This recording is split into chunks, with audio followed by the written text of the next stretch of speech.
اللهم صل على محمد وآل محمد. قاسم الجبارين رب الشهداء والصديقين والصلاة والسلام على سيد الأنبياء والمرسلين خاتم النبيين رحمة للعالمين شفيع المذنبين أبي القاسم محمد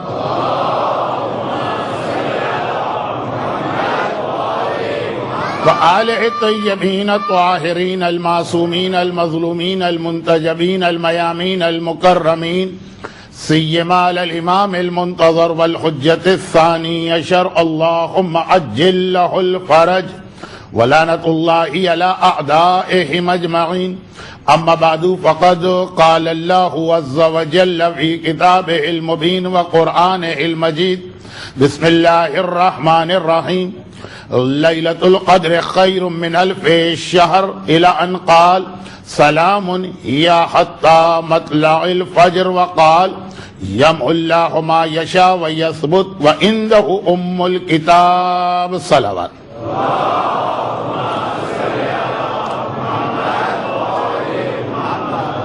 3-4 راتوں کے بعد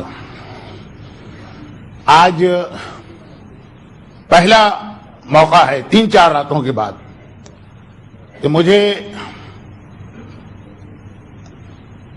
مجلس پورے وقت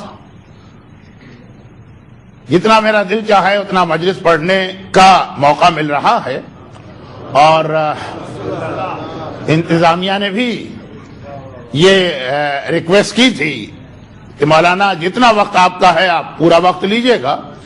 اس اعتبار سے میں نے خطبہ بھی آج پورا پڑھا اور مجلس کا انداز بھی ذرا سا 2-3 گزشتہ راتوں سے ہٹ کر ہوگا.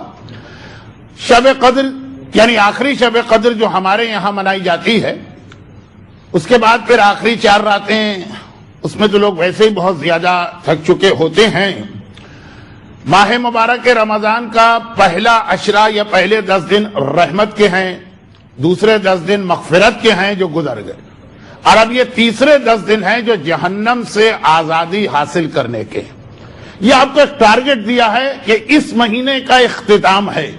چنانچہ جو لاسٹ 10 نائٹس کی دعائیں ہیں اس میں یہ ہے کہ نہیں کہ الان رضیت، اگر اب تک تو مجھ سے راضی نہیں ہوا تو اب یہ آخری 10 راتیں آ گئی ہے، کم از کم اب تو مجھ سے راضی ہو جا. تو یہ آپ کے لیے ایک ٹارگٹ ہے جس کے اندر جہنم سے اپنے آپ کو بہرحال ان 10 راتوں میں آزاد کروا لینا. لیکن یہ تو رب العالمین نے، خالق کائنات نے ہمیں طریقہ بتایا کہ تمہیں اس رمضان کو اس طرح گزارنا. ہمارے عام معاشرتی اعتبار سے پہلے 10 دن جو ہیں وہ تو ذرا روزے کی پریکٹس ہی ہو رہی ہوتی ہے، اس کے بعد افطاری کی 10 راتیں ہوتی ہیں، پھر شاپنگ کی 10 راتیں ہو رہی ہوتی. تو جو ہماری آخری مجلسیں ہوں گی، نہ لوگ اس طرح سے آ پائیں گے، نہ شاید میں اس طرح بیان کر پاؤں. اس لیے میں آج کی اس مجلس کو اپنے 3-4 دن اور آنے والے چند دنوں کے ٹاپک کے حوالے سے ایک بہت اہم مجلس سمجھ تو رہا ہوں، لیکن پھر ایک مسئلہ اور ہے، وہ بھی سن لیجیے. اور وہ یہ ہے کہ کل کی رات، آنے والے کل، جیسا کہ آپ اناؤنسمنٹ میں سن چکے ہیں کہ دیئر ول بی نو مجلس. اعمال کی وجہ سے کوئی مجلس نہیں ہوگی، اور ماہ مبارک رمضان جب گرمی میں آتا، اگرچہ مولا تو تڑپتے ہیں کہ رمضان گرمی میں آئے. کسی نے پوچھا بھی کہ یا امیر المومنین، آپ جو دنیا کو اتنی نفرت اور حقارت کی نگاہوں سے دیکھتے ہیں، جب کبھی دنیا کا ذکر علی کی زبان پہ آیا تو وہ نفرت اور حقارت کے انداز میں آیا. جا کسی اور کو دھوکہ دے، علی تجھے 3 طلاقیں دے چکا. اور جب کبھی دنیاوی چیزوں کا تذکرہ ہوا، کبھی اشارہ کر دیا کہ یہ دیکھ رہے ہو جو مدینے کے باہر ایک کتا مرا ہوا پڑا ہے اور جو سڑ رہا، تمہاری یہ دنیا علی کی نگاہ میں اس سے بھی زیادہ حقیر ہے. تو ہر مرتبہ جب دنیا کا ذکر ہوتا، نہج البلاغہ کے آخر میں ایک جگہ پہ مولا نے ان کو کنڈیم بھی کیا ہے جو دنیا کی بہت برائیاں کر رہے ہیں، لیکن وہ ایک خاص کانٹیکسٹ میں ہے۔ علائے حارثی کا واقعہ اور اس کے سگے بھائی عاصم حارثی کا واقعہ نہج البلاغہ میں ہے اور بہت مشہور۔ وہاں مولا نے بتایا بھی ہے کہ دنیا بہرحال اس اعتبار سے بہت اچھی چیز کہ اسی کے ذریعے سے آخرت کو حاصل کیا جاتا ہے، لیکن اوورآل دنیا کی حقارت، دنیا سے نفرت۔ مولا اس دنیا میں کوئی چیز آپ کو اچھی بھی لگتی؟ تو مولا کا بہت ہی مشہور جواب ہے کہ 3 چیزیں: الجہاد بالسیف فاکرام الضیف فالصوم فی الصیف، راہ خدا میں جہاد کرنا، مہمان کی خدمت کرنا، گرمیوں میں روزے رکھنا۔ تو میرا مولا تو تڑپتا ہے گرمیوں کے رمضان کے لیے کہ گرمیوں میں روزہ رکھیں، اس روزے کا اجر و ثواب کیا ہے۔ لیکن گرمیوں کے روزے کے ساتھ ایک مسئلہ یہ ہوتا ہے کہ جتنا بڑا روزہ ہوگا اتنی چھوٹی رات ہو جائے گی، اور رات جب چھوٹی ہوگی تو اعمال کے لیے بھی مشکل سے وقت مل پائے گا۔ اب اگر اس کے ساتھ ساتھ ایک مجلس بھی رکھ دی جائے جو آپ پورا مہینہ سن رہے ہیں، اس کے لیے تو آپ کے پاس باقی 28 دن ہوتے ہیں، اعمال کے لیے تو صرف ایک ہی رات ہوتی ہے جس کی ایک ایک گھڑی بہت اہم ہوتی ہے۔ اب یہ دوسری بات ہے، ابھی وہ حدیث آ رہی کہ بہرحال اس انداز کے اعمال کو اسلام نے اتنا پسند نہیں کیا جس انداز سے بعض لوگ امام کا انتظار کرتے ہیں، وہ اتنا پسندیدہ انداز نہیں۔ وہ کیا انداز ہوتا؟ کچھ لوگوں کے پاس گھر میں ایک لسٹ تیار ہے امام کے ظہور کی نشانیاں، دنیا بھر کے میڈیا کے وہ ٹچ میں رہتے ہیں، ریڈیو بھی سنتے ہیں، ٹی وی بھی دیکھتے ہیں، انٹرنیٹ پہ بھی جاتے ہیں اور ٹک لگاتے ہیں، آج یہ نشانی پوری ہو گئی، آج یہ نشانی پوری ہو گئی، آج یہ نشانی پوری ہو گئی، اور پھر ابھی اتنی رہ گئی اور ابھی اتنی رہ گئی اور ابھی اتنی رہ گئی، جو ظہور امام کا طریقہ ہی نہیں، کیونکہ نہ امام کسی نشانی کے محتاج ہیں، نہ کسی روایت میں ایسا لکھا کہ جب یہ نشانیاں آئیں گی تبھی امام آئیں گے، اس سے پہلے امام نہیں آ سکتے، ایسا کسی روایت میں نہیں۔ بغیر کسی نشانی کے پورا ہوئے ابھی بھی امام آ سکتے ہیں، تو وہ طریقہ کار ہی اسلام کو اتنا پسند نہیں۔ لیکن امام کے حوالے سے تو میں پرسوں سے کچھ گفتگو شروع کروں گا آخری 4 تقاریر میں۔ اسی طرح بعض لوگوں کے اعمال کا طریقہ، ان کے پاس ایک لسٹ ہوتی ہے کہ یہ عمل ان کو کرنا، اور ایک ٹک لگتا ہے اب یہ ہو گیا، اب یہ ہو گیا، اب یہ ہو گیا۔ اس سے غرض نہیں کیا پڑھ رہے ہیں، اس سے غرض نہیں کیا سن رہے ہیں، اس سے غرض نہیں کہ اس دعا کا مطلب کیا ہے، اس سے کوئی تعلق نہیں دعا کا مقصد کیا ہے، بس ایک نشانی ہو جانی چاہیے کہ آج کی اگر 115 اعمال کتابوں میں ہے تو پورے 115 اعمال ہم نے کر لیے، جس کی وجہ سے بعض اوقات اتنی تیز رفتاری اختیار کرنا پڑتی۔ میں ان حضرات کی نیت پہ کوئی اعتراض نہیں کر رہا، ان کی نیت بڑی اچھی، لیکن جو طریقہ ہے کہ بعض اوقات 70 رکعت نماز جو پریشانی کے عالم میں پڑھی جائے، دماغ کہیں ہے، دل کہیں ہے، شاپنگ کہیں ہو رہی ہے، اس سے وہ 2 رکعت نماز بہتر ہوتی جو پوری توجہ اور خلوص سے دل کے ساتھ پڑھی جائے۔ یہ بات ابھی تھوڑی دیر میں آ رہی، لیکن بہرحال مومن سال بھر انتظار کرتا ہے کہ شب قدر آئے گی، تو یہ دعائیں مجھے پڑھنا اور وقت ہی نہیں مل پاتا۔ چنانچہ اس کی ایک میں مثال بتا دوں، اس وقت جو ہماری قوم کے انفرادی اور اجتماعی پرابلم ہے، اس لفظ کو میں اور واضح نہیں کرنا چاہتا، لیکن ہر جگہ مصیبتیں، ہر جگہ پریشانیاں، اس کے لیے جو بہترین دعا ہم کو بتائی گئی ہے وہ دعائے جوشن صغیر ہے۔ دعائے جوشن کبیر کے بارے میں کوئی یہ نہیں کہہ رہا کہ وہ غلط دعا یا نہیں پڑھنا چاہیے یا اس کی اہمیت نہیں ہے، نہیں، وہ تو بہت اہم دعا، لیکن دعائے جوشن صغیر جو اس وقت کی ہماری قوم کے بہت سارے مسائل، ماہ مبارک رمضان کی شب قدر جب سردیوں میں آتی تو اتنی بڑی رات ہوتی ہے، اتنی بڑی رات ہوتی ہے کہ اعمال ختم ہو جاتے ہیں، آدمی بیٹھا ہوتا ہے کہ اب کیا پڑھوں، اور گرمیوں کی رات میں یہ ہے کہ ہر وقت یہ ٹینشن ذہن میں رہتی کہ ارے سحری کا وقت قریب آ رہا، ابھی یہ دعا تو رہ گئی، ابھی یہ عمل تو رہ گئے۔ چنانچہ اس میں جو دعائیں کٹ کی جاتی ہیں ان میں ایک دعائے جوشن صغیر بھی، جبکہ تینوں راتوں میں خاص طور پر آخری رات میں دعائے جوشن صغیر کی اہمیت جوشن کبیر سے کم نہیں ہے، اور جوشن صغیر کے جو فائدے وہیں پہ لکھے ہیں جہاں پہ یہ دعا ملے گی۔ مجھے مجلس میں پڑھنے کی نہ ضرورت ہے نہ وقت ہے، کیونکہ مجھے گھنٹے کے حساب سے ممبر دیا گیا ہے، ڈیٹس کے حساب سے نہیں دیا گیا ہے کہ 2 دن 4 دن 6 دن۔ تو خلاصہ یہ کہ دعائے جوشن صغیر کے خالی فائدے پڑھ لیجئے گا، تو آپ کو اندازہ ہو جائے گا کہ یہ تو بہت ہی اہم دعا ہے، یہ تو ہم کو روز پڑھنا چاہیے. روز نہ پڑھ پائیں، ہفتے میں ایک دن پڑھنا چاہیے، ہفتے میں ایک دن نہ پڑھ پائیں تو شب قدر پڑھنی چاہیے. لیکن وہی بات وقت کی کمی کی وجہ سے، تو اس لیے کل ہمارا بیان، یہ خالی اس چیز کو میں واضح کر رہا تھا کہ ہماری کل کی مجلس نہیں ہے، اب ہماری ملاقات آپ سے شب قدر کے بعد بدھ کی رات یعنی ویڈنسڈے سے ہوگی. تو شب قدر کے حوالے سے بھی کچھ باتیں آج ہی آپ تک پہنچانا.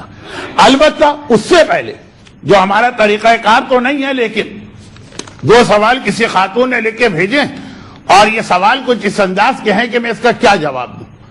پہلا سوال ان کا یہ ہے کہ نہج البلاغہ کے علاوہ بھی تو میرے مولا کے خطبات کا کوئی کلیکشن ہوگا، تو آخر وہ کیوں نہیں پڑھتے ہم لوگ، یا ممبر سے بیان کیوں نہیں ہوتا، اور اس کا آپ نام لیجئے تاکہ ہم لوگ اسے پڑھیں. میں یہ اندازہ کر رہا ہوں کہ ہمارے مجمع کی اکثریت ایسی ہے جو صرف انگریزی، اردو یا گجراتی جانتی، عربی نہیں جانتے. اردو زبان کے اندر صرف نہج البلاغہ ہی اس وقت ایسی کتاب. ویسے تو مولا کے خطبات کے کتنے مجموعے، ایک اور نہج الاسرار کے نام سے کتاب ہے، لیکن پتہ نہیں مولا کے جتنے ضعیف خطبات تھے، بلکہ ان میں سے اکثر غلط خطبات تھے، وہ اس میں جمع کیے گئے ہیں، وہ کوئی کتاب نہیں. لیکن نہج البلاغہ جیسی اور بہت کتابیں وہ عربی میں، ان کا ترجمہ ابھی نہیں ہوا، اور ترجمہ کیسے کیا جائے؟ خود نہج البلاغہ ایک ہی کتاب ہے جو آپ کو شکایت ہے وہ کتنے لوگ پڑھتے ہیں. جو ایک کتاب موجود ہے پہلے اسے تو ختم کریں، اسے تو سمجھیں، تو پھر یہ سوچا جائے گا. اب میں سوال کرنے والے یا کرنے والی پر کوئی اعتراض نہیں کر رہا ہوں، کوئی ٹونٹنگ نہیں کر رہا ہوں، کوئی مذاق نہیں اڑا رہا ہوں، لیکن مثلا اس کے نیچے ہی ان کے 2 سوال تھے. دوسرا سوال، اب ختم بات، چونکہ یہ میرے کل کے ٹاپک سے ریلیٹڈ سوال تھا، اس لیے فرماتے ہیں یا فرماتی کہ کل کی مجلس میں آپ نے مولا کے وصیت نامے کا ذکر کیا، تو میں نے جا کے نہج البلاغہ کو اچھی طریقے سے دیکھا، مجھے یہ نہیں مل پایا، ذرا سا اس کا صفحہ نمبر وغیرہ بتا دیجئے. اب میں سوال یہ تھا کہ نہج البلاغہ کے علاوہ بھی تو مولا کے خطبات کی کتابیں ہوں گی نا، ذرا ان کا پتہ بتائیے، ہم اس کو بھی پڑھنا چاہتے. اور میرا جواب تھا پہلے نہج البلاغہ تو ختم کر لیں تو پھر ہم اس کے بعد والی کتاب پہ جائیں. اور نہج البلاغہ میں مولا کی یہ وصیت اتنا مشہور، یہ وصیت نامہ ہے.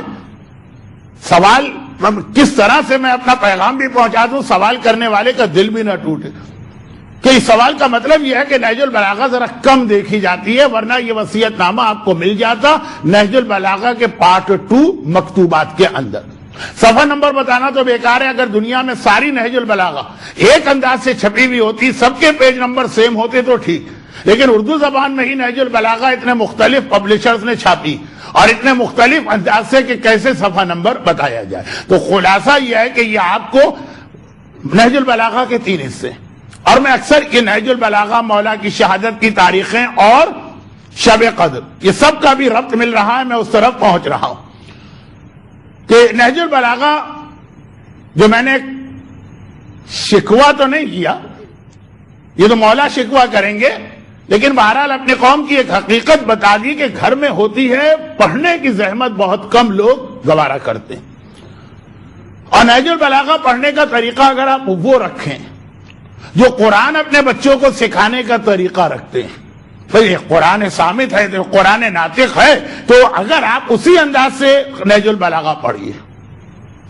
امام کو آپ قرآن ناطق تو مانتے ہیں نا، خود امام کہتے ہیں جب نیزوں پہ قرآن بلند ہو گئے تو امام نے کہا ادھر مت دیکھو ادھر دیکھو، وہ تو قرآن صامت ہے، بولتا قرآن تو تمہارے سامنے کھڑا ہوا. اور جب بولتا قرآن علی کو مانتے ہیں تو ایک سوال کا جواب اور دے دوں، مولانا قرآن میں داڑھی کہاں لکھی ہوئی؟ قرآن صامت میں ملے کہ نہ ملے، قرآن ناطق میں ضرور آپ کو یہ داڑھی ملے گی. اور 14 معصومین میں سے 13 معصوموں میں سے کسی کو دکھا دیجئے کہ جس کے چہرے پہ نعوذ باللہ داڑھی نہ ہو. یہ قرآن ناطق ہے. جب قرآن ناطق کی ہر شے کو آپ ترجیح دیتے ہیں تو پھر جب قرآن ناطق میں اگر آپ کو داڑھی مل گئی تو اب آپ یہ کیوں کہہ رہے ہیں کہ قرآن صامت پہ دکھاؤ؟ یہ میرے مولا کا جملہ تھا، تمہارے سامنے بولتا قرآن ہے، اس کی بات سنو، ادھر توجہ نہ دو. تو خیر قرآن ناطق اسی انداز سے پڑھیے جیسے آپ اپنے بچوں کو قرآن سکھاتے ہیں. اب کوئی کہہ دے کہ مولانا ہم تو اپنے بچے کو قرآن بھی نہیں سکھاتے، تو اس سے تو میری بات ہی نہیں ہے، لیکن کیا طریقہ؟ قرآن کا پہلا پارہ آپ نہیں پڑھاتے بچے کو، پہلے آخری پارہ 30واں پارہ پڑھاتے ہیں، اور پھر 29واں پڑھاتے ہیں، پھر آتے ہیں پہلے پر۔ 30واں پارہ تو سب سے آخری، وہ کیوں کہا؟ چھوٹے چھوٹے سورے ہیں، یاد کرنا اور پڑھانا نسبتاً آسان، یہی نہج البلاغہ کا طریقہ۔ نہج البلاغہ کے 3 حصے ہیں، پارٹ 1 خطبات ہیں، وہ ذرا لمبے لمبے خطبات ہیں، تو اکثر لوگ شروع کرتے ہیں نہج البلاغہ شروع کرتے ہیں، لیکن اس کے بعد پہلے دوسرے خطبے پہ ہی رک جاتے ہیں، اس کو بند کر کے رکھ دیتے ہیں۔ آپ آخری حصے سے شروع کریں، پہلے آخری حصہ جس میں مولا کے چھوٹے چھوٹے ارشادات ہیں، پھر سیکنڈ پارٹ پہ جائیے، پھر فرسٹ پر آئیے۔ سیکنڈ پارٹ میں آپ کو مولا کا پورا وصیت نامہ ملے گا، جس کا آغاز اس بات سے کہ حسن حسین اوصیکما بتقوی اللہ، میں تم دونوں کو وصیت کرتا ہوں کہ اللہ سے ڈرتے رہنا، وَإِصْلَاحِ ذَاتِ الْبَيْنِ۔ اصل میں یہ میرا موضوع تھا جس کے لیے میں ان سوالات کی مدد سے یہاں تک پہنچا ہوں، مگر یہ اصلاح ذات البین کو سمجھانے سے پہلے پھر یاد دلا دوں، جو 3 راتوں سے ایک جملہ میں یہ عرض کر رہا ہوں کہ آنے والی رات بہت اہم رات۔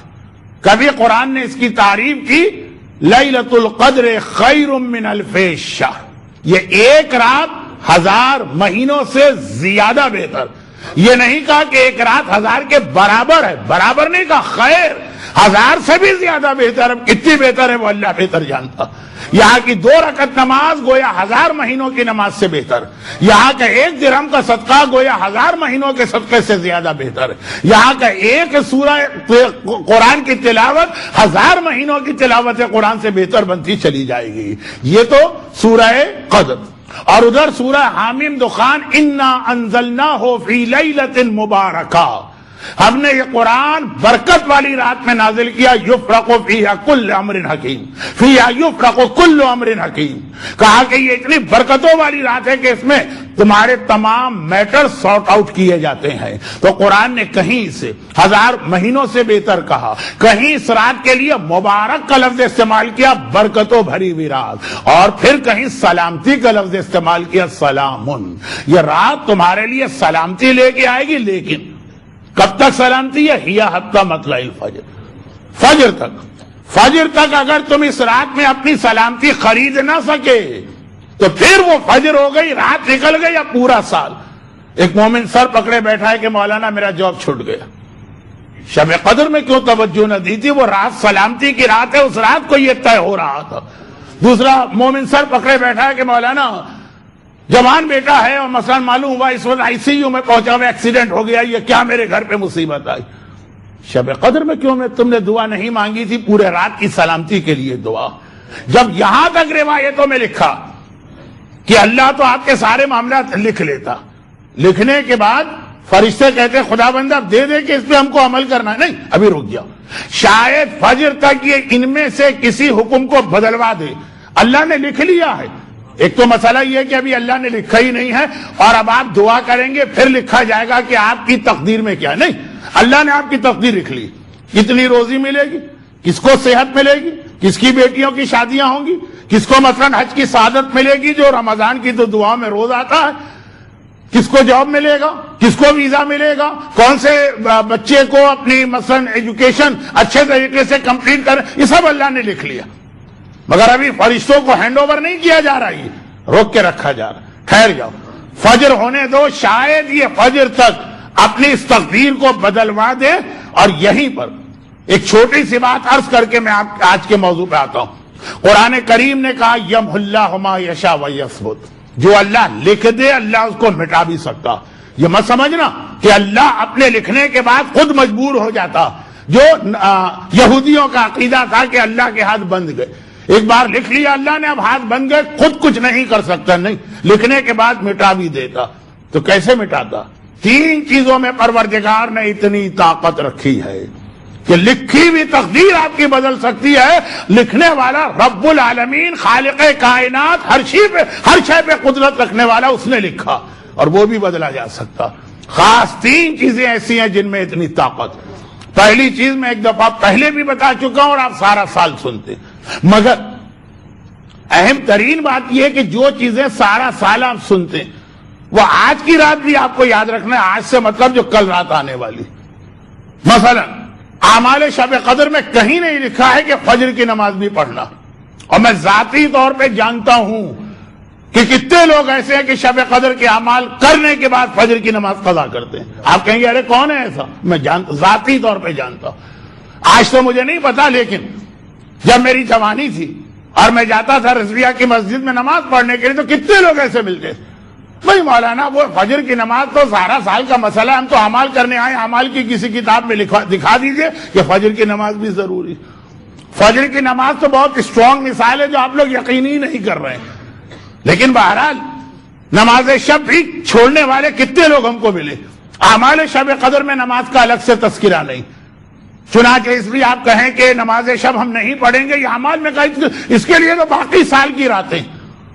ایسا نہیں، جو چیزیں باقی راتوں میں ہیں، میں آج کی رات 1000 گنا زیادہ اہم ہو جاتی ہے، اس کے بعد پھر نئی چیزیں آتی ہیں. آج کی رات سے مطلب ہے شب قدر جو کل آئے گی اس کے حوالے سے بات. صدقہ، عام زندگی میں آپ کو معلوم ہے کہ صدقے میں اتنی طاقت ہے کہ عام زندگی میں بھی تقدیر بدل سکتا ہے صدقہ. عام زندگی میں بھی آج کی رات تو ہے تقدیر بدلنے کی رات. جو راتیں تقدیر بدلنے کی نہیں ہے اس میں بھی صدقے میں اتنی طاقت. بیمار کو شفا ملتی، بے روزگار کو روزگار ملا کرتا، آدمی کے کتنے ہی مشکل 70 بلاؤں کا حل ہے صدقہ. یہ تو آپ نے سنا. اور حضرت عیسیٰ کا واقعہ سارا سال سنتے ہیں تو آج کی رات اس کے اوپر کیوں توجہ نہیں دیتے؟ کسی گھر کے قریب سے جا رہے ہیں، شادی ہو رہی ہے، خوشی دھوم دھڑکا، دلہن بھی آ کے آ رہی ہے، بچے بھی خوش ہیں، بڑے بھی خوش ہیں، مرد بھی خوش ہیں، عورت بھی خوش. شادی تو ایک ایسی چیز ہے کہ جس کی شادی ہوتی ہے صرف وہی خوش نہیں ہوتا، باقی لوگ بھی خوش ہوتے ہیں، بلکہ وہ شاید کبھی پریشان بھی ہو، باقی لوگ اس سے زیادہ خوش ہوتے ہیں. بیگانی شادی میں عبداللہ دیوانے. تو خلاصہ یہ ہے یہ جو میں نے کہا کہ اردو کا ایک محاورہ ہے کہ شادی اس کی ہو رہی ہے، دیوانے ہم ہوئے جا رہے ہیں. یہ میں نے کیسے کہا؟ یہ رسول خدا کی اس حدیث کی روشنی میں کہا کہ اللہ کے رسول ایک جگہ سے گزر رہے، دیکھا کہ ایک مجمع کھڑا ہوا ہے اور ایک آدمی کو دیکھ رہا. پیغمبر نے کہا تم لوگ یہاں فضول بیکار کھڑے کیوں دیکھ رہے؟ کہا یا رسول اللہ یہ پاگل ہمارے محلے میں آ گیا، ہم تو اس سے مزہ لے رہے. یہ پاگل، اس کا دماغ خراب ہے، یعنی جسے واقعاً پاگل کہتے ہیں. ایسے نہیں جیسے مجلس کے بعد کہیں گے لوگ مولانا کا تو دماغ خراب ہو گیا، آج کی رات بھی کہاں سے کہاں چلے گا، وہ والا نہیں، جینین پاگل پر. پیغمبر نے کہا خبردار. یہ کیا کہا؟ یہ پاگل نہیں، یہ بیچارہ بیمار ہے، یہ مریض ہے، ایک بیماری اس کے اوپر آئی.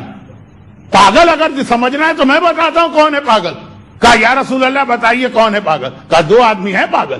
اصلی پاگل وہ لوگ ہیں، پہلا وہ کہ جو اپنی دولت کے نشے میں اتنا کھویا کہ زمین پہ چلتا ہے تو کندھے کو اکڑا کے اور سینے کو پھڑا کے اس طرح چلتا کہ جیسے زمین پہ اس سے بڑا کوئی نہیں ہے، تکبر کرنے والے. یہ ہے پاگل، اس کو پتہ چلے گا قیامت کے دن. اور دوسرا یہ ہے جو بغیر کسی وجہ کے اللہ کی نافرمانی کرتا اور خوش ہوتا چلا جاتا ہے. بھئی شادی اس لڑکے اور لڑکی کی ہے، ان کی بات ہے تو ٹھیک ہے، ہمیں کیا مل رہا ہے اس شادی میں؟ اب آپ کہیں گے لڈو مل رہے ہیں، لیکن ایک لڈو کی بنیاد پر ہماری عورت بے حجاب جائے، اور ایک لڈو کھانے کے لیے پتہ نہیں لڈو یہاں ملتے بھی ہیں کہ نہیں ملتے ہیں. تو خیر خلاصہ یہ ہے کہ ایک اس شادی کی بنیاد پر ہمارے یہاں پہ گانا بجانا، ڈسکو ڈانس، مکس گیدرنگ سب کچھ ہوتا ہے. یہ ہے پاگل آدمی، اسے کچھ نہیں ملا رہا ہے اور اس کے باوجود گناہ کر کے جہنم کو خرید رہا ہے، جنت کو فروخت کر رہا. یہ حدیث پوری 1 گھنٹے کی مجلس ہوگی، لیکن آج کی رات تو ایسے نہیں. تو خلاصہ یہ کہ شادی، حضرت عیسیٰ نے شادی دیکھ، تو شادی کے موقع پہ تو ہر آدمی ہی پاگل ہو جاتا. اچھا پاگل پنے کی تو بہت قسمیں ہیں. وہ بھی پاگل پنا کہ کسی نہیں، ابھی چونکہ بہرحال شہادت کا دن ختم ہوا، کوئی جوک سنانے کا وقت نہیں، میں چھوڑ دیتا ہوں، آگے بڑھتا ہوں.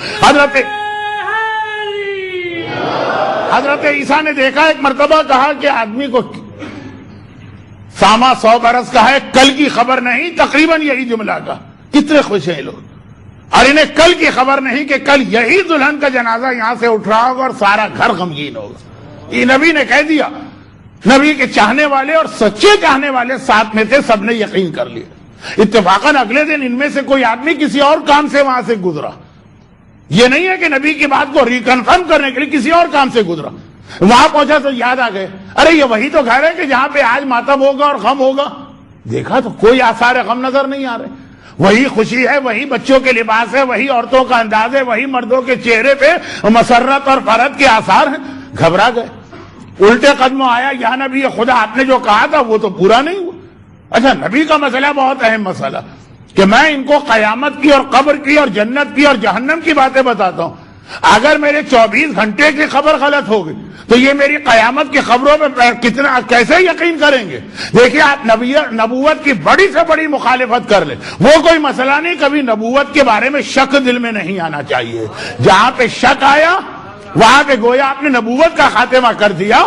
شک دل میں نہیں آنا چاہیے. چنانچہ حضرت عیسیٰ کھڑے ہوئے، کہا یہ نہیں ہو سکتا، جو میں نے خبر دی وہ غلط نہیں ہو سکتی، چلو میرے ساتھ. گھر پہنچے، دلہن سے کہا ذرا اپنی جگہ سے ہٹنا. ہٹی تو دیکھا کہ وہاں ایک انتہائی زہریلا سانپ موجود ہے جو اپنی دم کو اپنے منہ میں دبائے ہوئے ہے. کہا یہ تھی میری کل کی خبر، یہ تھا جو میں نے کل کہا تھا کہ آج یہ یہاں جنازہ اٹھے گا. دیکھو موت تو آ گئی اس کی. لوگوں کا سوال بدل گئے. پہلا سوال یہ تھا کہ یا نبی خدا آپ نے کہا تھا آج یہاں غم ہوگا، غم تو نہیں ہو رہا. تو اب دوسرا سوال تھا مگر یا نبی خدا یہ تبدیلی کیسے آئی؟ کہا کہ اس کا جواب تو یہی بچی دے گی. دلہن یہ بتا کہ کل سے لے کے آج تک کوئی نیکی کا کام کیا؟ کہ یا نبی خدا گھر میں آئی تھی اور گھر والے مجھے ودا کر کے بیاہ کے لائے تھے، اس کمرے میں بٹھا کے باہر نکلے اور ایک فقیر خدا کے نام پہ صدقہ اور خیرات مانگ رہا تھا. کسی نے توجہ نہ دی، لوگ تو اپنے اپنے کاموں میں لگے ہوئے. مولا کو اتنی خبر ملی کہ عثمان ابن حنیف جیسے علی کے قریبی صحابی، کتنا ہائی اسٹیٹس ہے عثمان ابن حنیف کا. یہ بھی نہج البلاغہ کے پارٹ 2 میں خطبہ خط ہے مولا کا. پتہ چلا ایسی شادی میں چلے گئے ہیں جہاں پیسے والے بلائے جا رہے ہیں، غریب دھتکارے جا رہے ہیں. ہم تو جاتے ہی ایسی شادی میں جہاں پیسے والے ہوں، جہاں کسی غریب کا گزر نہ ہو. تو غریبوں کے لیے تو اب مسجدیں بھی الگ بنائی جاتی ہیں کہ ہمارے قریب نہ آنے پائے. ہم پیسے والے ہیں، غریب قریب آئے گا تو کہیں ایسا نہ ہو اس کی غربت ہم کو لگ گیا. وہاں تو امام باڑے بھی الگ بنائے جاتے ہیں، وہاں تو مثلا شادی بیاہ میں انتظامات بھی الگ ہوتے ہیں. ہم تو جاتے ہی ایسی شادیوں میں. اور مولا کا ذرا خط دیکھیے عثمان ابن حنیف کے نام. اتنا عظیم صحابی عثمان ابن حنیف، علی کا ایسا چاہنے والا کہ ہم تو ان کے سامنے، عثمان کے سامنے ہم دعوی محبت یا دعوی شیعت کرتے ہوئے شرمائیں.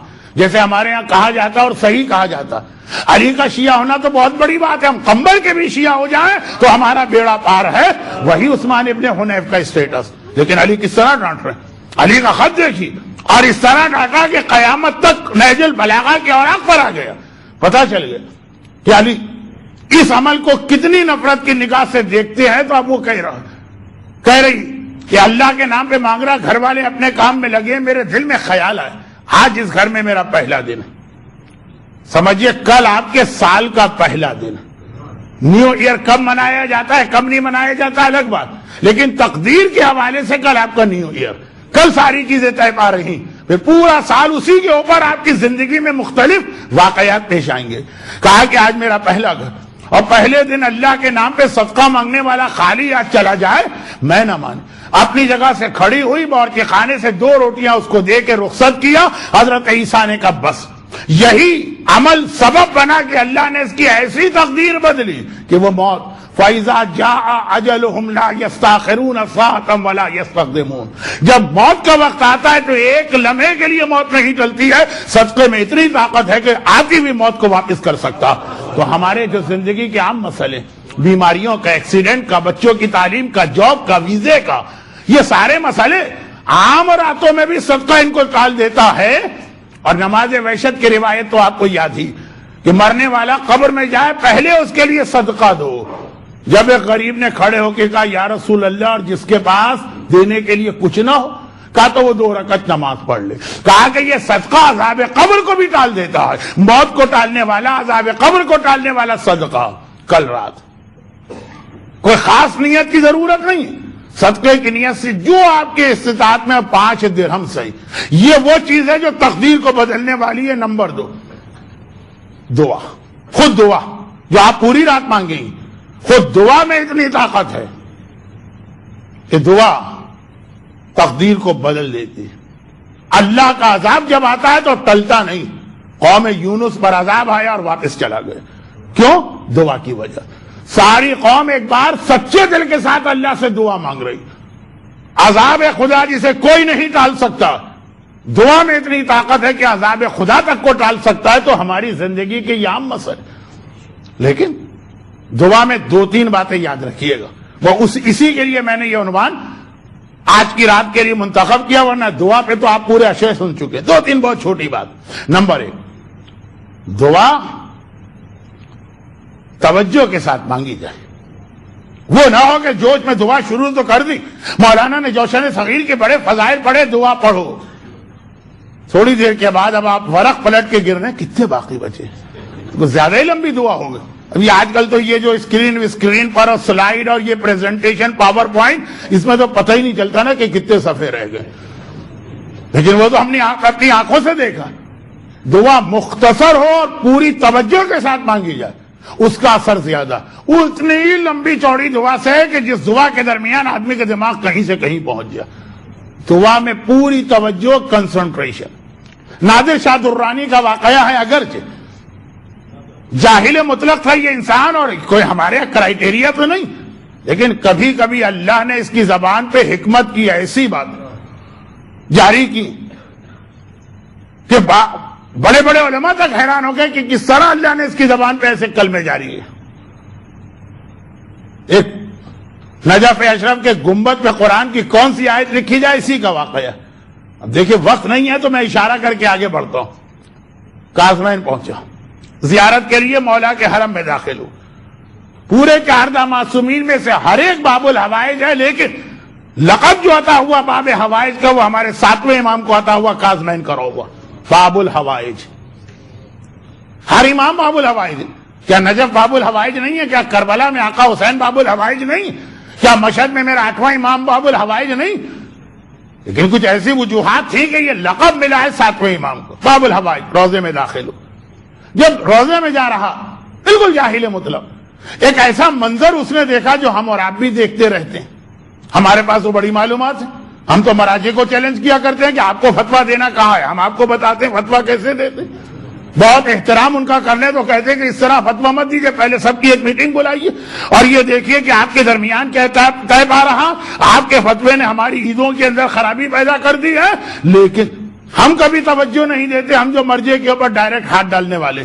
اور جاہل مطلق ایک منظر دیکھا، ایک دم چکرا گیا. کیا دیکھا؟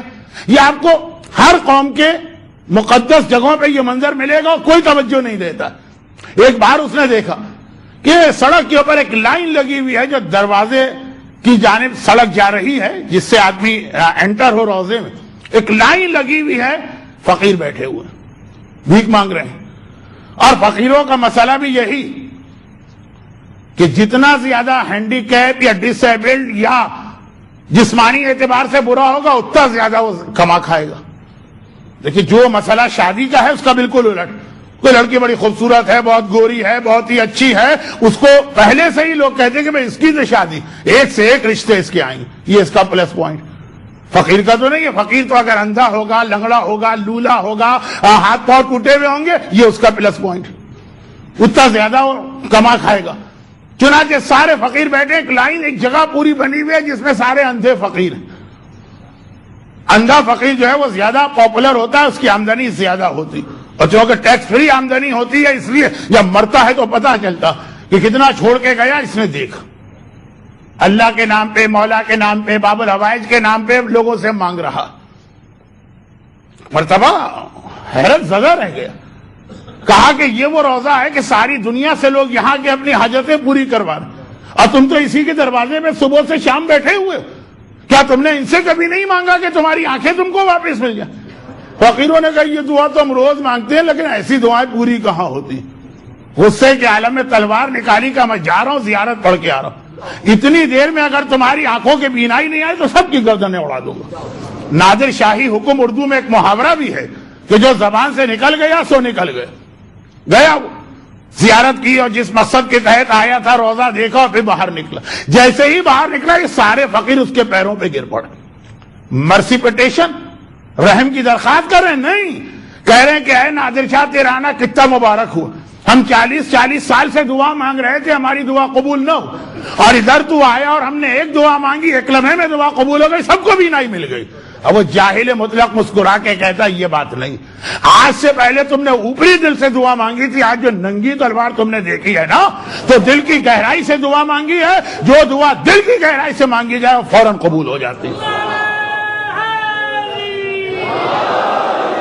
تو بجائے اس کے کہ بار بار صفحے پلٹ کے دیکھے جائے کتنی دعا رہ گئی، ایک مختصر سے دعا، یہ پہلا اصول ہے اور بہت اہم اصول۔ مگر اصول نمبر 2، خیر دیکھیے اللہ تو ہر جگہ، اس کائنات میں ہر جگہ اللہ، حتیٰ جہاں پہ لوگ کہتے ہیں کہ نہیں ہے وہاں پر بھی اللہ۔ کوئی کہتا منافق کے دل میں نہیں ہے، کوئی کہتا کافر کے دل میں نہیں ہے، کوئی کہتا شراب خانے میں نہیں ہے، میں اس بحث میں نہیں پڑھنا چاہتا، لیکن ہر جگہ اللہ۔ اب ہمیں اور آپ کو سمجھانے کے لیے یہ بتایا گیا ہے تو ہر جگہ، لیکن جتنا اللہ کے قریب جا کے دعا مانگو گے اتنے جلدی دعا قبول۔ ہر آدمی کا یہی مسئلہ، بھئی آپ کو کسی سے بات کرنا، جتنے قریب آپ آئے، کسی کے پاس کہا کہ میں کل آپ کے گھر میں آنا چاہتا ہوں، بالکل تنہائی میں کوئی اور نہ ہو، یہاں تو ڈسٹربنس ہے، درخواست آپ سے کرنا۔ اب مجمع کے درخواست کے مقابلے میں گھر کی تنہائی کی درخواست، اللہ سے قریب ہوتے جاؤ۔ یہی وجہ ہے کہ عام گھروں کے مقابلے میں مسجد کی دعا زیادہ قبول، اللہ کا گھر، اور عام مسجدوں کے مقابلے میں خانہ خدا کی دعا زیادہ قبول، ورنہ وہی اللہ جو خانہ خدا میں ہے وہی اللہ آپ کے آج کے یہاں کے گھر میں بھی ہے۔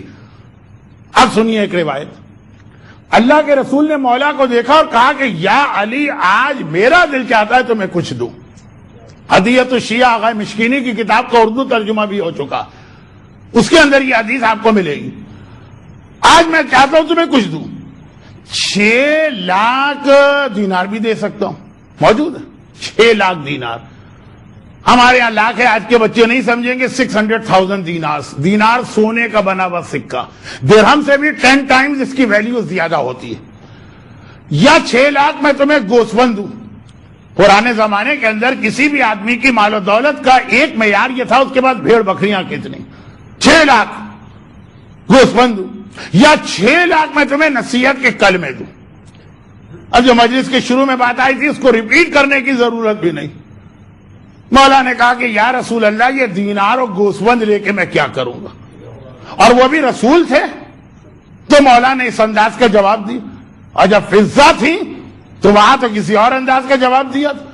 فضہ وہ جو پتھر کو سونے میں بدل کے لے آئی، شہزادیوں کو پہلے زمانے میں یہ علم سکھایا جاتا تھا جس کو علم کیمیا کہا جاتا، تاکہ اگر کبھی حالات بدلیں تمہیں یہاں سے نکلنا پڑے تو کم از کم غربت نہ۔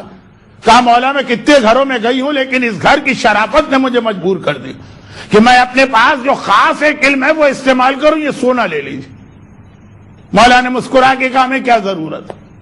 کہا مولا آپ کے لیے نہ صحیح لیکن حسنین تو کتنے وقت کے فاقے سے ہیں، زینب و کلثوم کی بچیاں چھوٹی چھوٹی چہرے اتر گئے۔ مولا نے کہا بس فضہ ذرا مصلے کو پلٹ دینا۔ فضہ نے مصلے کو پلٹا، زمین پھٹی، سونے کا ایک پورا دریا علی کے مصلے کے نیچے سے بہ رہا ہے۔ فرماتے کہ فضہ یہ سونے کا ٹکڑا لے کے کیا کروں، ہم اگر اشارہ کریں تو اس دنیا کا ذرہ ذرہ سونا بن جائے۔ یا علی کی غربت نعوذ باللہ مجبوری کی غربت نہیں ہے، یہ اختیاری غربت ہے کہ خدا بندہ جس حالت میں تو رکھے گا ہم خوش رہیں گے۔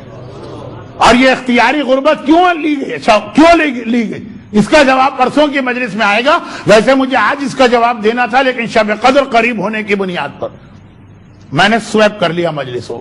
جو مجلس مجھے پرسوں پڑھنا تھی وہ آج پڑھ رہا ہوں، جو آج پڑھنا تھی وہ میں انشاءاللہ پرسوں پڑھوں گا، یعنی پرسوں والی مجلس 21 رمضان کے ٹاپک کے تسلسل میں ہے۔ یہ اختیاری غربت، ہمارے اردو میں ایک محاورہ ہے کہ مولانا مجبوری کا نام صبر، یہ ہمارے آپ کے گھر میں مجبوری کا نام صبر، اہل بیت کیا اختیار کا نام صبر۔ حسین چاہیں تو کربلا کے میدان میں پانی آ سکتا ہے، نہیں پیئیں گے پانی۔ اگر علی چاہیں تو گھر میں کوئی غربت نہیں ہوگی لیکن غربت اختیار کی جائے گی۔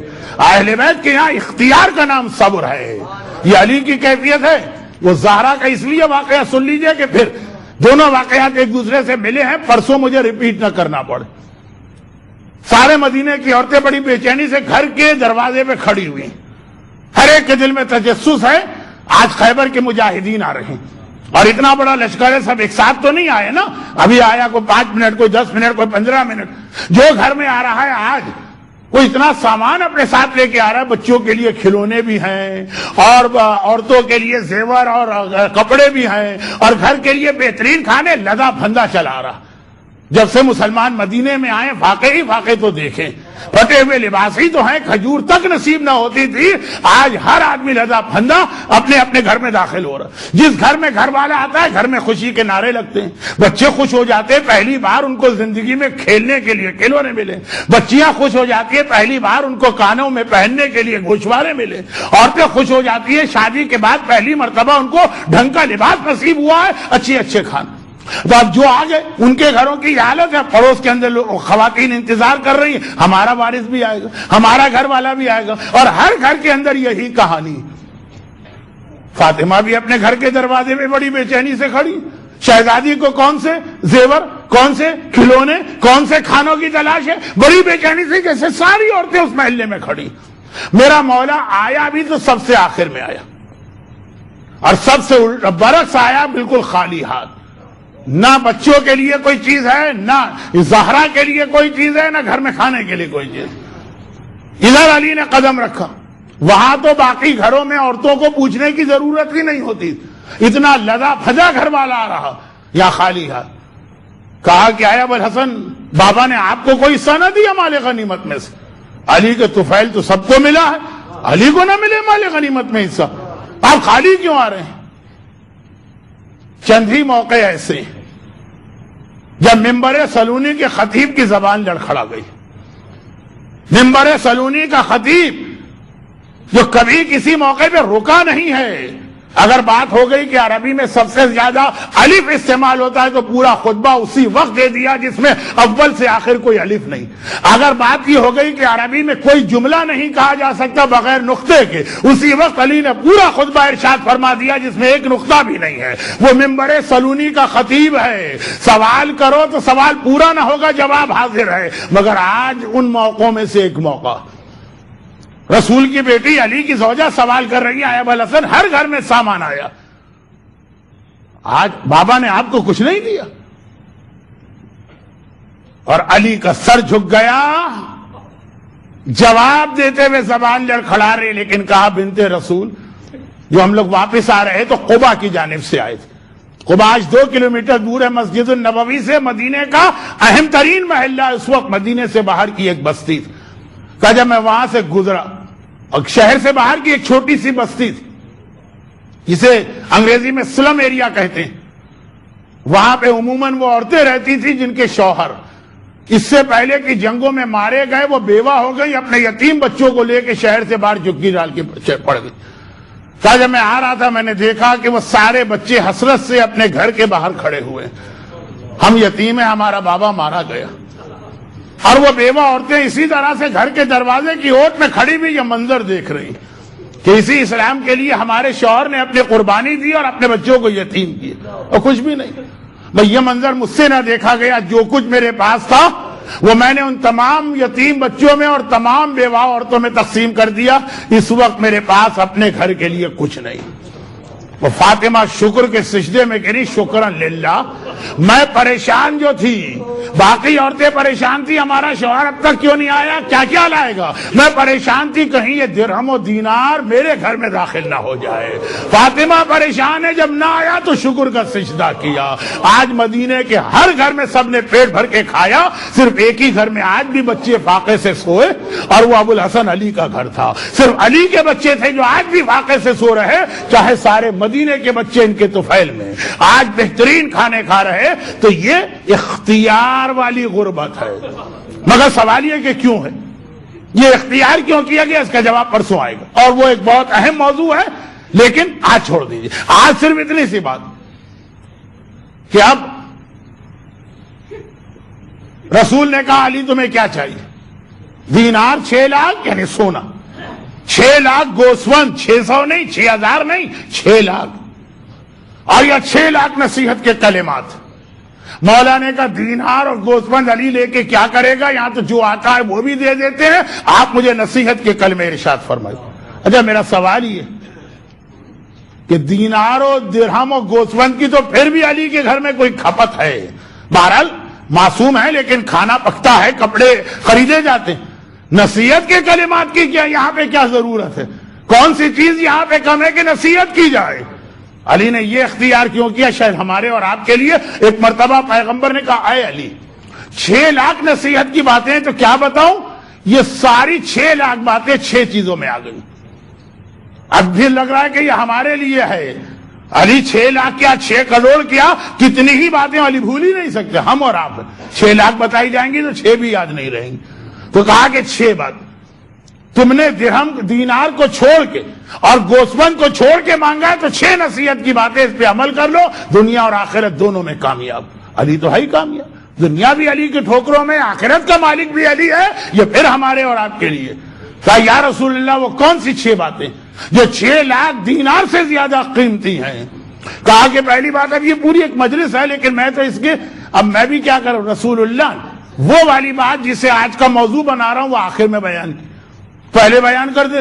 اچھا پہلی بات، تیسری بات اور چھٹی بات تینوں شب قدر سے بہت گہرا تعلق رکھتی. کہا پہلی بات یہ کہ جب تم دیکھو، اور رمضان میں ہم اور آپ روز دیکھتے ہیں، جب تم دیکھو کہ لوگ زیادہ سے زیادہ مستحبات کی جانب دوڑ کے جا رہے ہیں، اس وقت پوری توجہ واجبات پہ دینا. پورا ماہ مبارک ہی اس چیز کا نام.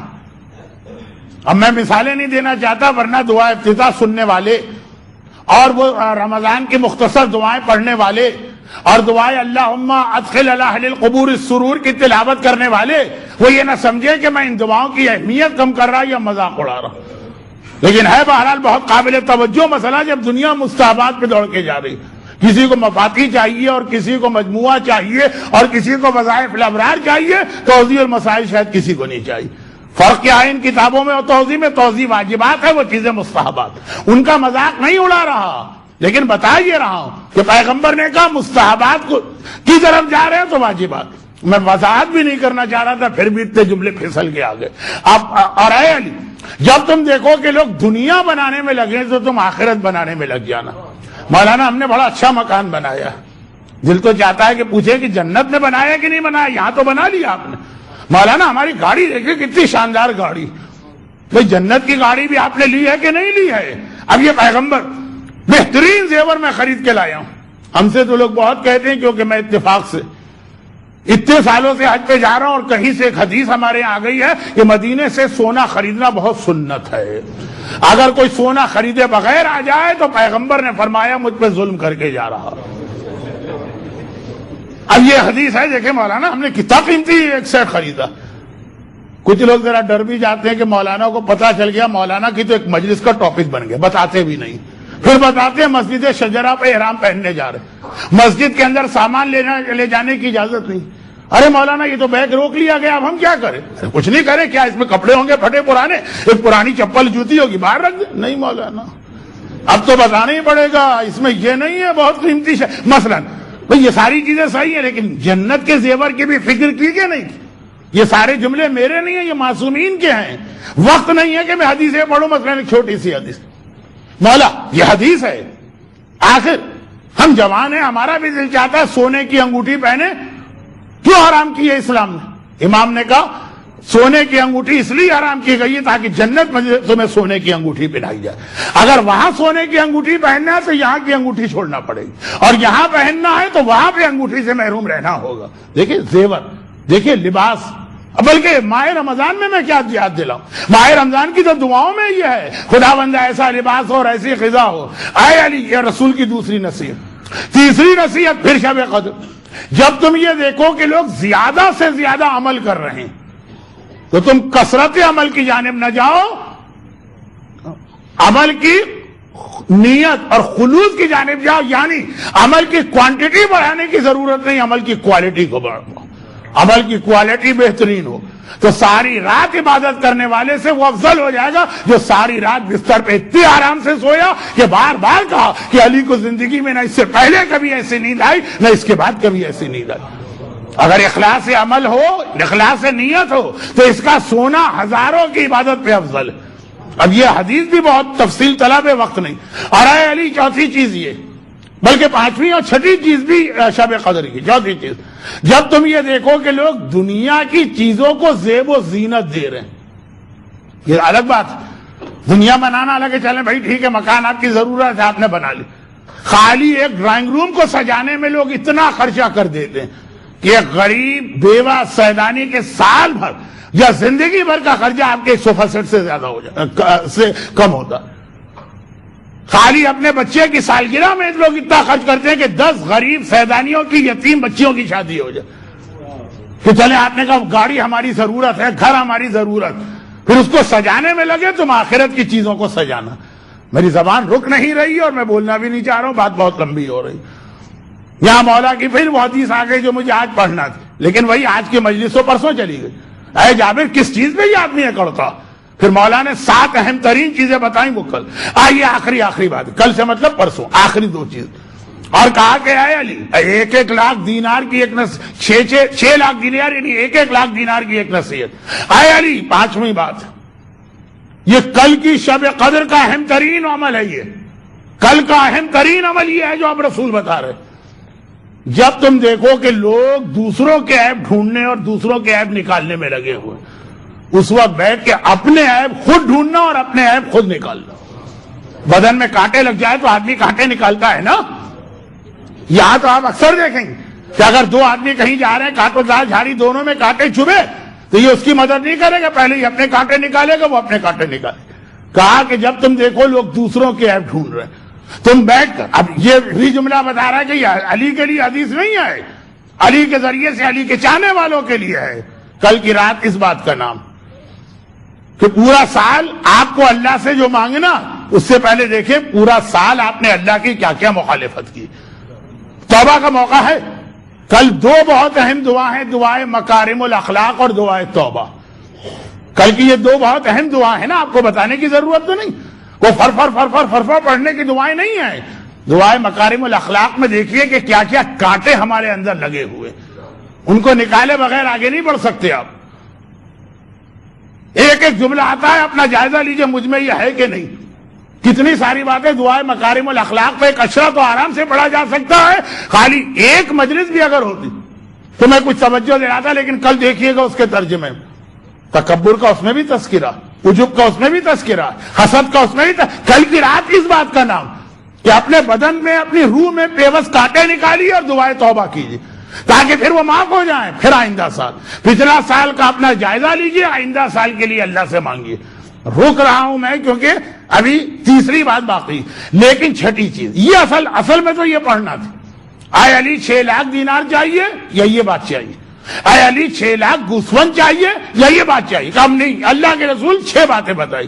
چھٹی بات, جب تم یہ دیکھو کہ لوگ معاشرے کے بڑے لوگوں سے قریب ہو رہے ہیں تو تم ان کو چھوڑ کے اللہ سے قریب ہونے کی کوشش کرو, جتنا اللہ سے قریب ہو سکتے ہو. اب اللہ سے کیسے قریب ہو؟ یہاں پہ حضرت موسیٰ کی ایک تفصیلی حدیث کا صرف ایک جملہ جو علامہ مجلسی نے بہار میں نقل کی. حضرت موسیٰ نے کہا خدا بندہ میں تیری انتہائی قربت چاہتا ہوں, کاش شب قدر کی 2 رکعت نماز پڑھا کر. جو شب قدر میں یہ نماز پڑھتا ہے وہ مجھ سے انتہائی قریب ہو جاتا. دیکھیے ویسے تو ہر نماز کی خصوصیت ہے صلاۃ و معراج المومن, ہر نماز بندے کو اللہ کے قریب کرتی, لیکن وہ جو اعمال شب قدر میں 2 رکعت نماز ہے کہ راوی نے پھر پوچھا تھا امام سے کہ مولا یہ موسیٰ کی کون سی نماز تھی؟ وہ حدیث تو آپ نے سن لی کہ جب مولا نے ایک بار جناب خضر کے فضائل بتائے, مگر ساتھ میں یہ کہا خضر کو یہ بلند مرتبہ دعا کے پڑھنے سے ملا. تو کمیل نے پوچھ لیا تھا نا کہ مولا وہ کون سی دعا؟ تو مولا نے وہ دعا تعلیم کی جو دعائے کمیل کے نام سے. تو ادھر جب امام نے کہا کہ موسیٰ نے کہا قریب ہونا چاہتا ہوں, اے خدا تجھ سے سب سے قریب کون ہوتا؟ کہا جو شب قدر میں 2 رکعت نماز پڑھتا. امام اصل میں بتا یہ رہے تھے کہ جیسے قرآن نے کہا کتب علیکم الصیام کما کتب علی الذین من قبلکم, اللہ نے روزے بھی ہر امت پہ فرض کیے ہیں, اسی طرح اللہ نے شب قدر بھی ہر امت کو عطا کی ہے. بیان یہ کر رہے تھے شب قدر بھی ہر امت پہ آئی ہے جیسے روزے آئے. اس میں یہ حدیث آ گئی کہ جب موسیٰ نے کہا تیری قربت چاہتا ہوں, کہا شب قدر میں 2 رکعت نماز.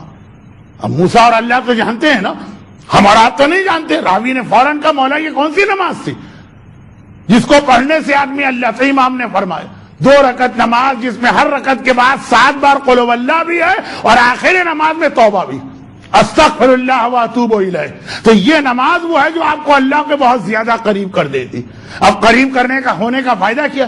قریب ہونے کا فائدہ یہ ہے کہ جو کچھ آپ کو مانگنا ہے گویا، اب یہ توہین پروردگار نہ ہو جائے، میں اللہ سے معافی مانگتا ہوں، گویا آپ اللہ کے اتنے قریب ہیں کہ اللہ کے کانوں کے پاس آپ کا منہ. خدا بندائی ہے، خدا بندائی، خدا. یہ اللہ نے خود کہا الحمدللہ الذی بعد فلا یری وقرب فشہد النجوى. وہ اللہ اتنا دور ہے کہ کوئی دیکھ بھی نہیں سکتا اور اتنا قریب ہے کہ تمہاری کانا بھوسی کو بھی سن لیتا ہے. تو اب اللہ کے اتنا قریب ہو جاؤ کہ گویا اللہ کے کان میں منہ رکھ کے ہر بات کہہ رہے ہو.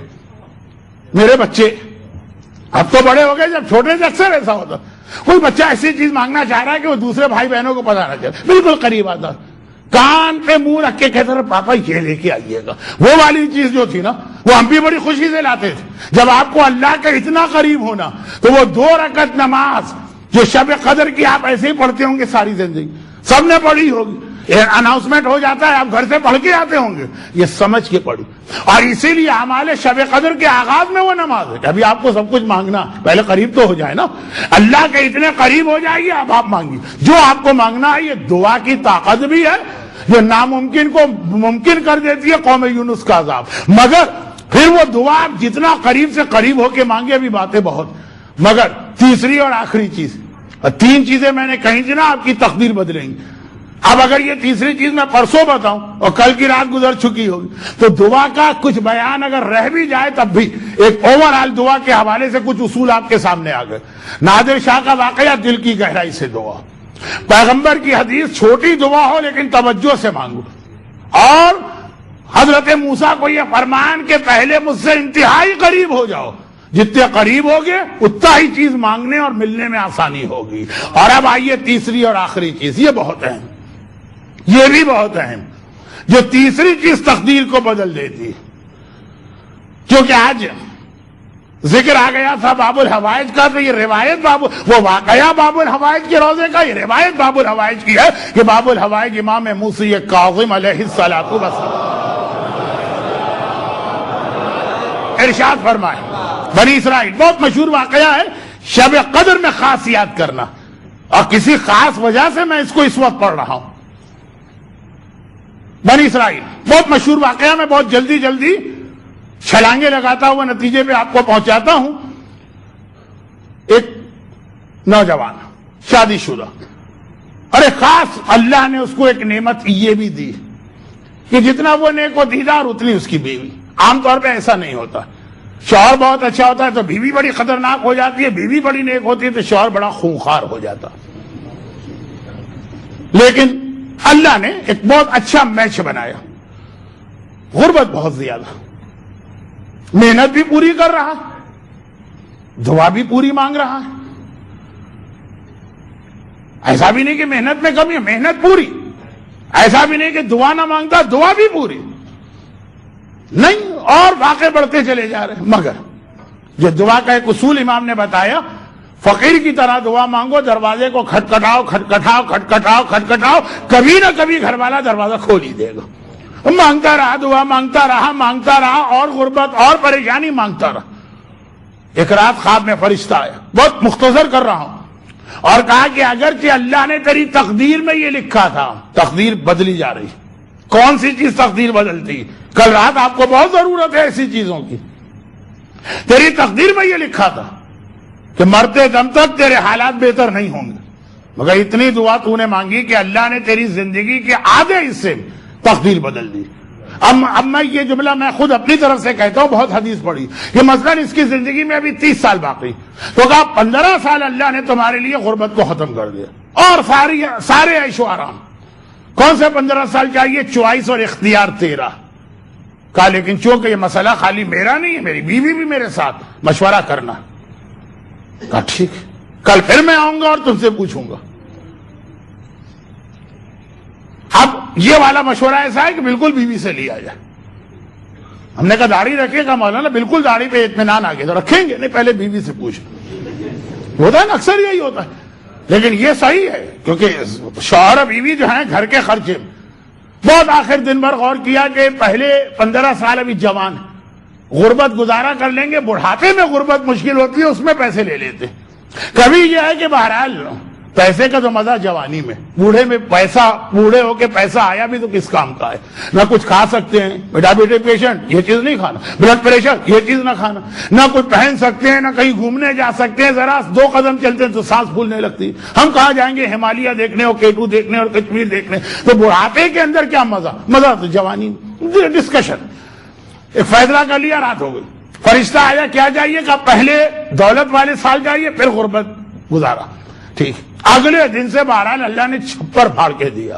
بچے تو سمجھے کہ بھی نہیں کہ چھپر کیسے پھٹتا ہے، لیکن چھپر پھاڑ کے دیا، جس چیز میں ہاتھ ڈالے، مٹی میں ہاتھ ڈالے، سونا بن جائے۔ دولت آنے لگی۔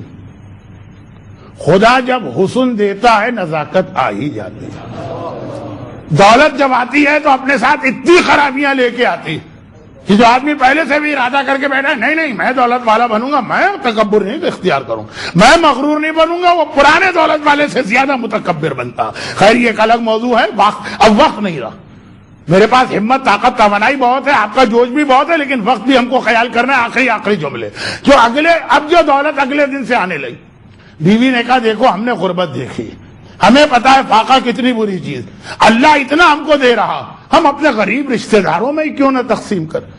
شوہر نے بھی کہا بالکل ٹھیک ہے، بسم اللہ۔ اب یہ خرچ کر رہے ہیں، لیکن چونکہ وعدہ تھا 15 سال غربت نہیں آئی، جتنا دے رہے ہیں اس سے زیادہ بڑھ کے مل رہا ہے، تو ویسے ہی اللہ کا وعدہ کہ 3 خرچے ایسے ہیں کہ جو کرے گا آخرت کا اجر اپنی جگہ، دنیا میں بھی 70 گنا زیادہ ملے گا۔ ایک حج میں جو خرچ کرے گا، ایک اپنے والدین پہ جو خرچ کرے گا، اور تیسرا وہی جو واقعہ رشتہ داروں کو دینا شروع کیا قریب، لیکن وعدے کے پورے تھے۔ 15 سال فرشتے نے کہا تھا، 15 سال ہو گئے، شوہر اور بیوی نے کہا بس آج سے ہمارے عیش کے دن ختم ہوئے، کوئی پرانی تقدیر آ رہی۔ رات کو فرشتہ آیا، جیسے ہی شوہر نے دیکھا، کہا مجھے پتا ہے تو کیوں آ رہا ہے اور میں تیار بھی ہوں اس کے لیے۔ مسکرا کے کہا پہلے بات تو پوری ہو جانے دو، میں اس لیے نہیں آ رہا، میں اس لیے آ رہا ہوں کہ اللہ نے اب تمہاری تقدیر پھر بدل دی ہے، اور مرتے دم تک تمہیں اتنی ہی دولت عطا کرنا ہے۔ گھبرا کے کہا یہ تقدیر کیوں بدلی گئی؟ کہا یہ دعا کی وجہ سے نہیں بدلی گئی، یہ تمہاری اس نیکی کی وجہ سے بدلی گئی کہ جو تم نے رشتہ داروں کا حق ادا کیا ہے، اس نیکی میں اتنی بڑی طاقت ہے کہ یہ بھی تقدیر بدل جاتی ہے۔ تو اصل جملہ اب اس کے بعد سنیے اور آج کی بات ختم۔ اصل جملہ اس کے بعد، رشتہ داروں کا اور کوئی حق ادا کریں کہ نہ کریں، ایک بات یاد رکھیے گا، اللہ سے جب کوئی دعا مانگے، اللہ کہتا کہ یہی چیز اگر تمہارے پاس ہے تو کیا تم دوسروں کو دو گے جو مجھ سے مانگ رہے؟ میں تھوڑی سی اس کی مثال دے چکا ہوں، اور آج اب اتنی ہمت نہیں ہے، وقت میں ابھی اتنی گنجائش نہیں ہے کہ میں اس کی اور مثالیں دوں، لیکن ایک بات، آپ نے کہا خدا بندہ مجھے دولت چاہیے، کہا لیکن اگر تمہارے پاس دولت آئی، دوسرا کوئی مانگنے آئے گا، دو گے کہ نہیں دو گے؟ یہ اللہ کا ایک اصول ہے، جو تم دوسروں کے ساتھ کرو گے وہی اللہ تمہارے ساتھ کرے گا۔ یہ راوی نے پوچھا بھی تھا، مولا قیامت بڑا سختی کا دن ہے کہ بڑا نرمی کا دن؟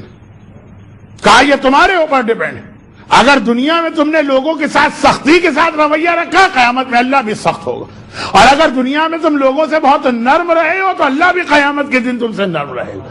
اللہ کا اپنا کوئی اصول نہیں ہے کہ سب کے ساتھ سختی کے سب کے ساتھ نرمی، اسی لیے وہ جبار و قہار بھی ہے، وہی ارحم الراحمین بھی ہے۔ جیسے تم بنے ویسے اللہ قیامت میں تمہارے لیے بنے گا۔ اب اس کی حدیثیں بہت ہے، وقت نہیں۔ آخری جملے، سب سے پہلی چیز، دولت تو بات کی چیز، ہم کل سب سے زیادہ اللہ سے ایک دعا مانگتے ہیں، اللہ ہمیں معاف کر دے۔ بھئی نماز شب قدر کے بعد 70 مرتبہ کیا ہے؟ استغفر اللہ واتوب الیہ۔ عمل قرآن میں کیا ہے؟ توبہ۔ دعائے توبہ میں کیا ہے؟ توبہ۔ سب سے زیادہ ہم اللہ سے کہتے ہیں خدا بندہ ہماری غلطیاں اور گناہ معاف کر دے، تو اللہ پلٹ کے کہتا ہے اور جنہوں نے تمہارے خلاف کوئی جرم کیا ہے تم ان کو معاف کر رہے ہو کہ نہیں کر رہے؟ کل دعائے توبہ اور دعائے استغفر اللہ سے پہلے ہر مومن اور مومنہ اپنی اپنی جگہ دل کی گہرائی سے ان کو معاف کرے، پھر دعا شروع کرے جو واقعاً ہمارے مجرم ہیں۔ ایک تو یہ ہوتا ہے کہ نہیں کسی نے کوئی ایسی غلطی کی نہیں، ہم ویسے ہی اس سے ناراض ہے، نہیں، واقعاً غلطی کی ہے، کسی رشتہ دار نے آپ کا حق مارا، کسی دوست نے آپ پر ظلم کیا، کسی چاہنے والے نے آپ کو نقصان پہنچایا، لیکن پہلے آپ ان کو معاف کریں، تب اللہ سے یہ کہتے ہوئے اچھے لگیں گے کہ اے اللہ ہمیں معاف کر دے، ہم سے معافی مانگنے آ رہے ہو، اور جو دوسرے تمہارے ہیں ان میں سے کسی کو معاف کرنے کو تیار نہیں ہو، کل بھائی بھائی کے جھگڑے کو ختم کر کے اعمال شب قدر کرے، کل والدین اور اولاد اپنی ناراضگیاں بھولنے کے بعد اعمال شب قدر کرے، کل ساس اور بہو اپنے اختلافات کو ختم کرنے کے بعد پھر اعمال شب قدر کرے، کل شوہر اور بیوی کے اختلافات ختم ہو جائیں، خدا نہ کرے اگر کسی گھر کی یہ کیفیت ہے، پھر اعمال شب قدر کرے تو یہ نیکی وہ ہے جو آپ کی تقدیر بدل دیتی ہے۔ ورنہ جو اللہ سے مانگتے رہیں، دل میں کسی مومن کے خلاف کینہ ہے، دل میں کسی کے خلاف بغض ہے، دل میں کسی کے خلاف عداوت ہے، نہیں کینہ اور بغض نہیں ہے، واقعاً اس نے ہمیں نقصان پہنچایا، لیکن پھر بھی اسے معاف کر دیں۔ پھر اعمال شب قدر آپ دیکھیں کیسا آپ کے آئندہ پورے سال میں خیر اور خوبی لے کے آتے ہیں، پوری آپ کی تقدیر کل رات کو بدلی جا رہی ہے۔ صدقے کی اہمیت اپنی جگہ، دعا کی طاقت اپنی جگہ، لیکن یہ آخری چیز جو میں نے بیان کی اس کو عام طور پہ لوگ بھلا دیتے ہیں۔ اللہ سے ہر چیز کی معافی مانگتے، خود کسی کو معاف کرنے کو تیار نہیں۔ پھر آپ بلائیے، پھر آپ اللہ کی بارگاہ میں دعا کریں گے، دعا کیسے قبول نہیں ہوتی؟ ہاں کبھی کبھار ایسا بھی ہوتا کہ دعا قبول تو ہوتی ہے لیکن کچھ دیر لگتی ہے۔ اچھا دیر کے بارے میں ایک بات یاد رکھیے گا، ختم میری بات، وہ یہ ہے کہ وہ اللہ دیر جو کرتا ہے نا، وہ بھی ہر آدمی کا اپنا حوصلہ دیکھے۔ یہ آدمی بیچارہ بہت کم اس میں طاقت ہے، زیادہ برداشت نہیں کرے گا، اس کو 2 گھنٹے کی دیر ہے، 2 گھنٹے کے بعد یہ آدمی ذرا زیادہ برداشت کرنے والا ہے، صبر کرنے والا ہے، اس کا امتحان 4 گھنٹے کا ہو، پھر دعا قبول ہو۔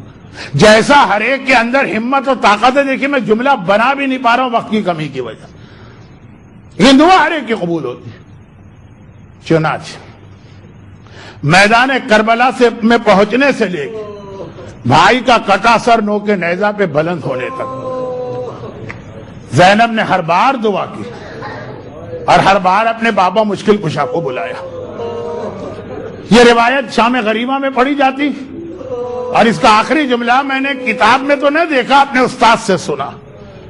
پوری روایت میں موقع نہیں ملے گا، درمیان میں تفصیلات کا، لیکن کل رات جو مسائب پہنچے اس کو، اور آج رات جو تقریر کا عنوان تھا، کل کے مسائب اور آج کی تقریر کو ملا کے بات ختم کر رہا ہوں۔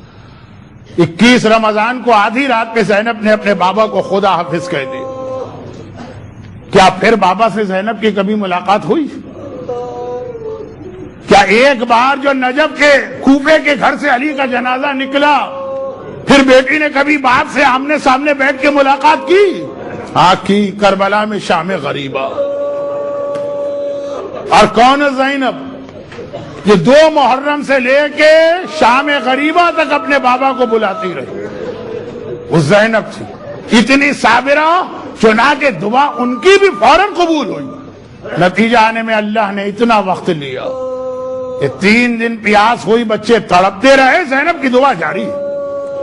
اور پھر تو وہ وقت آ گیا، کبھی عباس کے بازو قلم ہو رہا ہے، زینب کی دعا جاری ہے، کبھی اکبر کے کلیجے میں برچھی لگ رہی، زینب کی دعا جاری ہے، کبھی اصغر کا ننھا گلا چھد رہا، دعا جاری ہے، کبھی ایک بہن طلہ زینبیہ پہ کھڑے ہو کے قتل گاہ پہ یہ منظر دیکھ رہی کہ میرا ماجایا ذوالجناح سے زمین کربلا پہ گرا ہے، شبر ملعون حسین کے سینے پہ سوار ہے، قاتل کا خنجر چل رہا، دعا جاری ہے۔ زینب نے پھر یہ منظر بھی دیکھا، خیمے جلے، چادر چھنی، سجاد کے نیچے سے بستر چھینا گیا، سکینہ کے گوشوارے چھینے گئے، بیویوں کو کوڑے کھانا پڑے، بچوں کے تماچے لگے، زینب کی دعا جاری رہی۔ اب تک دعا کا کوئی نتیجہ سامنے نہیں آ رہا، مگر زینب کی دعا جاری رہی، یہاں تک کہ وہ وقت آ گیا کہ میدان کربلا میں زینب نہ رہی، میدان کربلا میں زینب ایک طرح ختم ہو گئی، وہ وقت آ گیا اب زینب نہ رہی، اب زینب کبھی عباس بنی، اب زینب کبھی اکبر بنی، اب زینب کبھی حسین بنی۔ ایک بار دیکھا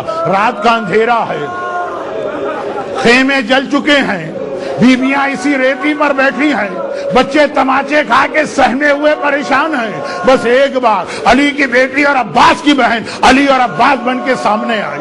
بچوں گھبراؤ نہیں، بیویوں پریشان نہ ہو، اگر کوئی اور نہ رہا، ابھی زینب زندہ ہے، تم آرام کرو، تمہاری پھوپھی تمہارا پہرا دے گی۔ اور ایک مرتبہ جلے ہوئے خیمے کی چوب اٹھائی، علی کی 55 سال کی اس بوڑھی بیٹی نے، ضعیف بیٹی نے لٹے ہوئے گھر کا پہرا دینا شروع کیا، ساری رات پہرا دیتی رہی۔ البتہ بعض علماء کہتے ہیں کہ علی نے اس کے لیے تو زینب کو بچپنے سے تیار کیا تھا. زینب کے بچپنے میں زینب کو لے کر مکان کے ذہن میں اتنا ٹہلا کرتے تھے کہ 4 سال کی زینب 6 سال کی زینب گھٹنے دکھنے لگتے تھے. بابا آپ مجھے اتنا کیوں چلا رہے ہیں؟ زینب ایک وقت آئے گا جب کوئی نہ ہوگا. یہ آج کی مشق اس رات کام آئے گی. اور وہ رات آ گئی. اب زینب کا دل بھی بھرا. بچی اگر پریشان ہے, سیدانی اگر غمگین ہے, ان سب سے زیادہ تو داغ زینب کے کلیجے پر ہے. مگر زینب کس سے فریاد کرے؟ اگر زینب کوئی ایسا جملہ کہتی ہے بچی اور پریشان ہو جائیں گے. بس زینب گھبرا رہی ہے. ہائے میرا بابا ہوتا, ہائے میری ماں ہوتی. زینب کس طرح فریاد کرتی. آدھی رات کو ایک بار دیکھا, راہ کوفہ نجف سے کوئی گھوڑے سوار آ رہا ہے, چہرے پہ نقاب پڑی ہوئی ہے.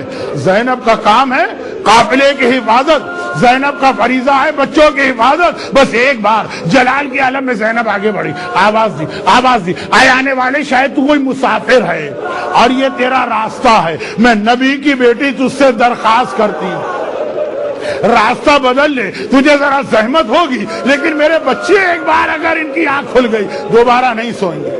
آنے والے نے سنا, آگے بڑھا. زینب بھی ادھر سے آگے بڑھ رہی. کہا اچھا میں سمجھ گئی, تجھے یہ خبر ملی ہے کہ یہاں مال و اسباب لوٹا جا رہا. میں علی کی بیٹی تجھ سے وعدہ کرتی ہوں, دن کی روشنی میں آنا, جو تیرا دل چاہے لے کے چلے جانا. آنے والے نے سنا, رکا پھر بھی نہیں. ادھر سے زینب بھی آگے بڑھ رہی ہے, بہت قریب پہنچ گئے. ایک بار آنے والے کے گھوڑے کی لگام پہ زینب نے ہاتھ ڈالا. اے آنے والے, میں نے نبی کی بیٹی بن کے تجھ سے درخواست کی, میں نے علی کی بیٹی بن کے تجھ سے وعدہ کیا, تو نے میری کوئی بات نہ سنی. شاید تو مجھے اکیلی اور ضعیف عورت سمجھ رہا. اکیلی ہوں, ضعیفہ ہوں, مگر عباس جری کی بہن ہوں. عباس جری کی بہن ہوں, تجھے آگے نہ جانے دوں گی. پہلے بتا تو ہے کون. یہ سوال پہلی بار کیا تھا زینب نے, یہ بتا تو ہے کون. بس اتنا سننا تھا. آنے والے نے چہرے سے نقاب ہٹائی. 21 رمضان کو کوفے کے جس گھر سے زینب نے جس بابا کو الوداع کہا ہے, آج شام غریبا زینب نے دیکھا میرا بابا میرے سامنے ہے. بس آخری جملہ میں نے سنا.